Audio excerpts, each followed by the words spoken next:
In the interests of efficiency, I have decided to distill every argument I have ever had with your average statist so that I can hand it out to those who argue that government is voluntary, if I don't like it I can leave, taxation is not violence, etc. I thought this might be of use to you since life is short. It goes a little something like this. Me. Tell me, do you think that violence is wrong? Statist. Yes, violence is wrong, except in self-defense. Me. Agreed, except in self-defense.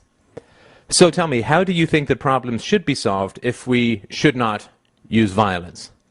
Statist. Well, I think that people should become more active in government, and that governments should do ABC, X, Y, and Z. Me. So, how do you reconcile your objection to violence with your support of government programs, since government programs are paid for through taxation, which is coercion? Statist. Huh? What you talking about?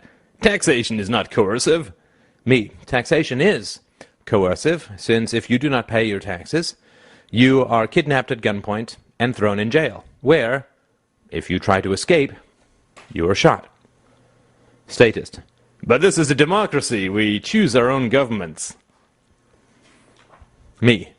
Being offered a choice between two violent alternatives is not the same as being free to choose. If a store owner gets to choose which mafia gang he pays protection money to, can it really be argued that he is making a free choice? If a woman can choose between two potential husbands but will be forced to marry one of them, can she really be said to be choosing marriage?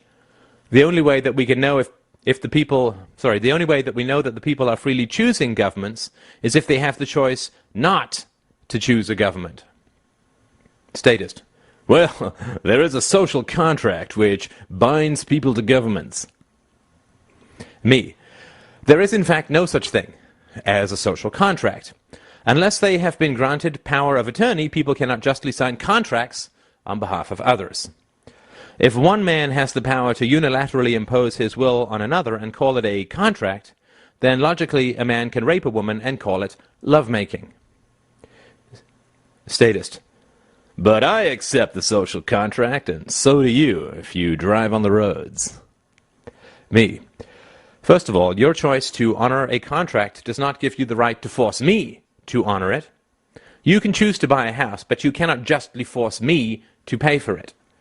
If you forge my signature, I am not bound to honor the contract, and I have never agreed to a social contract of any kind.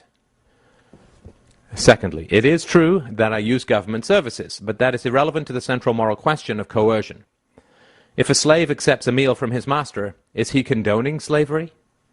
Statist. I suppose not. But still, you implicitly accept the social contract by continuing to live in a country, as Socrates argued.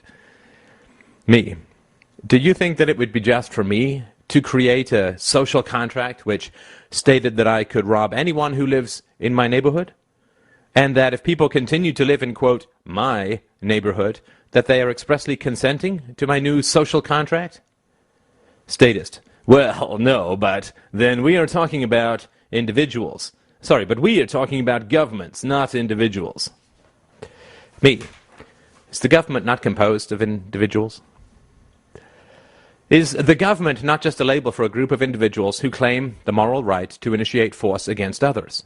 A right they define as evil for those they use violence against. In other words, if you take away all the individuals who compose the government, do you still have a government? Statist.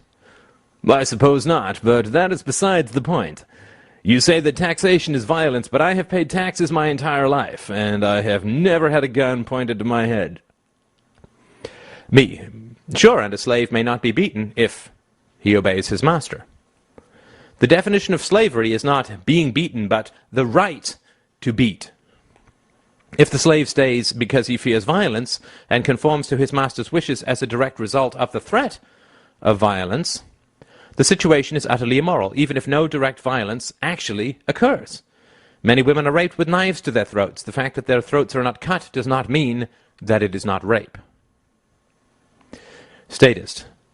Yes, however, I do not accept the premise of that the government uses force to extract taxation from citizens. Me. All right. Is there anything that the government does that you disagree with? Do you agree, for instance, with the invasion of Iraq? Statist. No, I think that the invasion of Iraq was morally wrong. Me. You do realize that the war in Iraq is only possible because you pay your taxes. Statist. To some degree, of course. Me. If the war in Iraq is morally wrong, but only possible because you pay your taxes, and your taxes are not extracted from you through force, then you are voluntarily funding and enabling that which you call evil. Can you explain to me why you are doing that? Statist.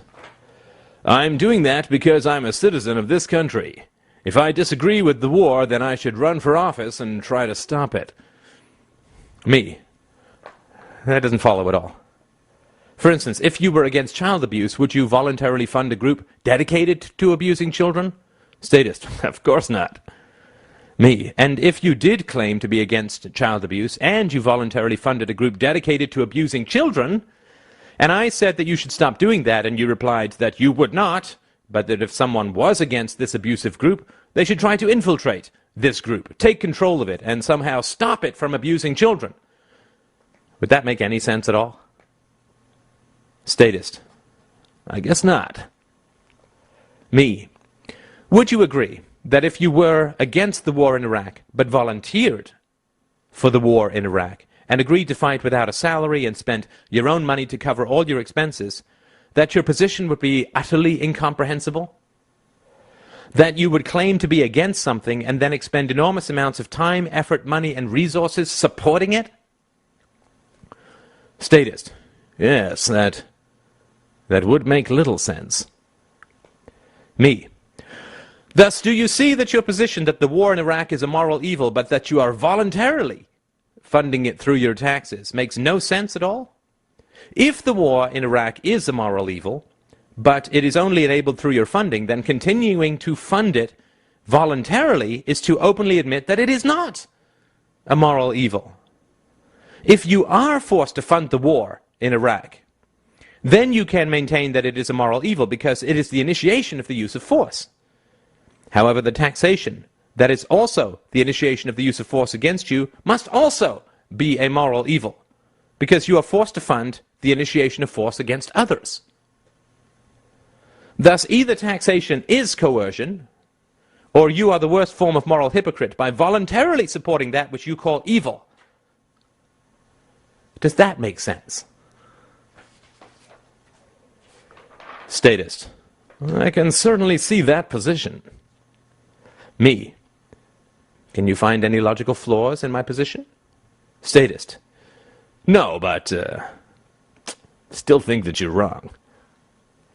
Me.